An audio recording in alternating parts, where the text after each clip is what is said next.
안녕하세요. 오늘 저희가 깊이 파헤쳐볼 인물은 바로 AI의 대부 제프리 힌튼입니다. 네, 현대 딥러닝의 길을 열어서 컴퓨팅계의 노벨상이라는 튜링상까지 받으신 분이죠. 맞습니다. 그런데 이분이 10년간 몸담았던 구글을 돌연 떠나셨어요. 그러면서 자신이 평생 연구한 이 AI 기술이 어쩌면 인류에게 큰 위협이 될 수도 있다 이렇게 경고하고 나섰습니다. 이게 참 아이러니하죠? 네, 정말 그렇죠. 평생을 바친 분야인데 말이죠. 그래서 오늘 여러분이 공유해 주신 여러 자료들을 보면서요. 이 AI 혁명의 설계자라고 할 수 있는 분이 왜 갑자기 그 위험성을 경고하는 뭐랄까 예언자 같은 목소리를 내게 됐는지 그 생각의 흐름을 좀 따라가 보려고 합니다. 네, 그의 경고가 왜 이렇게 무게감 있게 들리는지 그 핵심을 파악하는 게 중요하겠죠. 자, 그럼 그분의 업적부터 간단히 짚어볼까요? 네, 그 힌튼 교수는 이제 뇌가 작동하는 방식, 여기서 영감을 얻어서 연결주의 모델 연구를 하셨죠. 아, 연결주의요? 네, 이게 이제 역전파 알고리즘이나 볼츠만 머신 같은 아주 혁신적인 기술로 이어졌고요. 특히 2012년에 그 알렉스넷, 이게 아주 중요합니다. 네, 알렉스넷. 저도 기억나요. 이미지 인식 대회에서 거의 압도적이었다면서요? 맞아요. 압도적이었어요. 신경망이 스스로 학습하고 성능을 개선하는 그 딥러닝의 가능성을 제대로 보여준 거죠. 이게 사실상 오늘날 딥러닝 혁명의 진짜 시작점이었다. 이렇게 볼 수 있습니다. 네, 그 알렉스넷의 충격. 그게 지금의 이 AI 시대를 열었다고 해도 과언이 아니겠네요. 근데 힌튼 교수는 단순히 기술 개발자 이걸 넘어서 AI의 본질에 대한 생각도 좀 남다르시더라고요. 네, 맞아요. 그 부분이 또 흥미로운데요. 그는 지능의 핵심을 흔히 생각하는 논리적 추론, 이런 것보다는 유추 능력으로 봅니다. 유추. 유추요. 아, 유사성을 찾는 능력 같은 건가요? 그렇죠. 전혀 다른 상황들 사이에서 어떤 유사성을 발견하고 그걸 새로운 상황에 적용하는 능력. 이게 지능의 본질이라는 거예요. 최근에 나오는 대규모 언어 모델, LLM들이 있잖아요. 네네, GPT 같은 거요. 네. 걔네들이 단순히 다음 단어만 예측하는 것 같은데 어떨 때는 정말 깜짝 놀랄 정도로 인간적인 통찰력을 보여주잖아요. 맞아요. 가끔 섬뜩할 때도 있죠. 네. 그게 어쩌면 이 유추 능력 때문일 수 있다. 이렇게 설명하세요. 단순히 패턴 매칭이 아니라 그보다 더 깊은 차원의 능력일 수 있다는 거죠. 와, AI가 문맥을 이해하는 것처럼 보이는 게 그게 유추 능력 덕분일 수 있다. 이거 정말 흥미로운 관점이네요. 그리고 더 나아가서 디지털 지능과 필멸의 연산이라는 개념을 제시하는데요. 이게 또 중요해요. 디지털 지능과 필멸의 연산. 그건 뭔가요? AI가 학습한 지식, 이걸 디지털 지능이라고 부르는데 이건 소프트웨어처럼 완벽하게 복제가 가능하고 또 수많은 AI 에이전트들한테 즉시 공유될 수 있다는 거죠. 아, 복제와 공유가 핵심이군요. 네. 반면에 우리 인간의 뇌는 필멸의 연산이라고 불러요. 왜냐하면 우리 뇌는 이 몸이 하는 하드웨어에 딱 묶여 있잖아요. 지식을 완벽하게 복제하거나 즉시 공유할 수가 없죠. 그쵸. 제가 아무리 뭘 배워도 그걸 다른 사람 뇌에 그대로 복사해 넣을 순 없으니까요. 바로 그겁니다. 그러니까 AI는 경험치를 거의 실시간으로 공유하면서 집단적으로 엄청나게 빠르게 똑똑해질 수 있는데 인간은 한 개인이 평생 배워도 그 지식은 그 사람에게 머무는 거죠. 와, 이 복제 및 공유 능력의 차이. 이게 어쩌면 AI와 인간의 가장 근본적인 비대칭성일 수도 있겠네요. AI가 인간을 능가할 수 있다고 보는 핵심 근거 중 하나겠고요. 네, 정확합니다.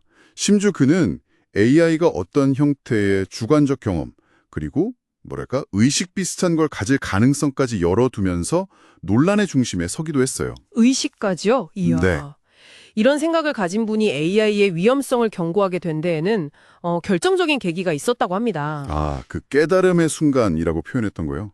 도대체 뭘 보셨길래 그런 생각을? 네, 바로 GPT-4 같은 최신 AI 모델들의 그 놀라운 발전 속도를 직접 보면서였어요. 아, 성능이 너무 빨리 좋아져서요. 그렇죠. AI가 인간 지능을 넘어서는 시점이 자기가 원래 예상했던 것보다 훨씬, 어쩌면 수십 년은 더 빨리 올 수도 있겠다. 이런 직감을 하신 거죠. 수십 년이나요? 네. 그래서 앞으로 한 5년에서 20년 안에 AI가 인간보다 똑똑해질 확률을 절반, 그러니까 50% 정도로 보셨고요.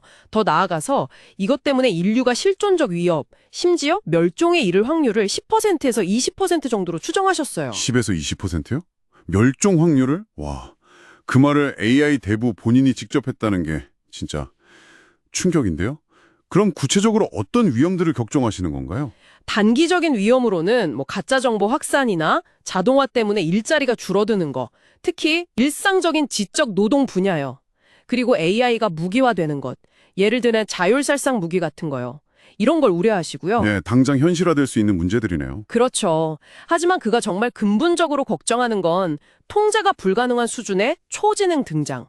바로 실존적 위험 그 자체입니다. AI가 너무 똑똑해져서 우리가 어떻게 할 수 없게 되는 상황. 그런 거죠. 네, 맞습니다.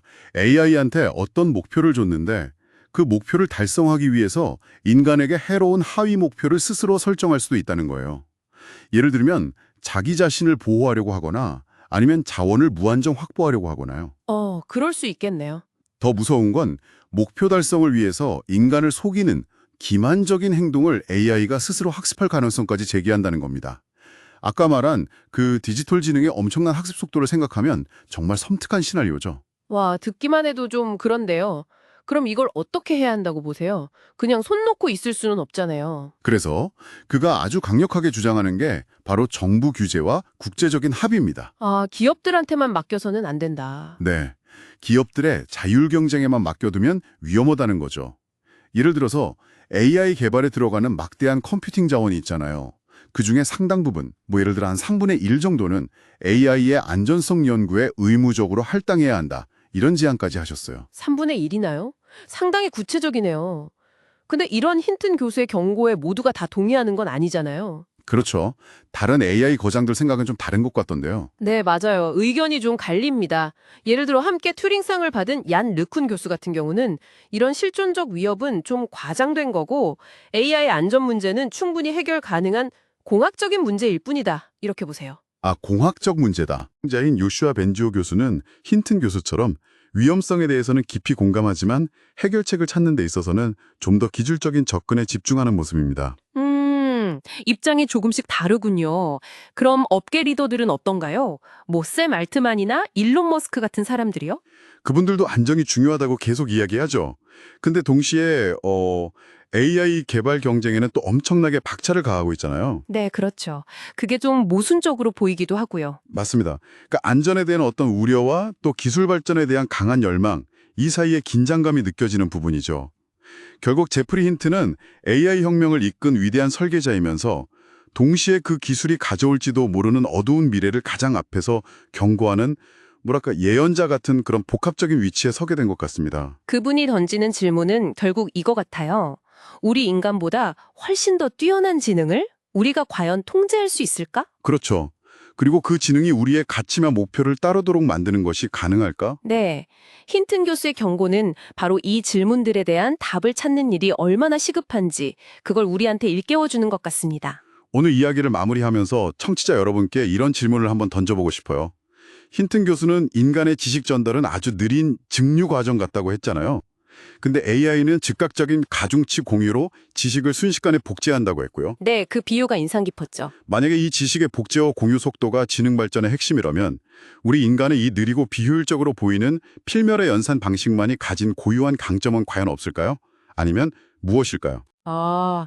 인단만의 강점이라. 네, 한 번쯤 스스로 생각해 보시면 어떨까 싶습니다.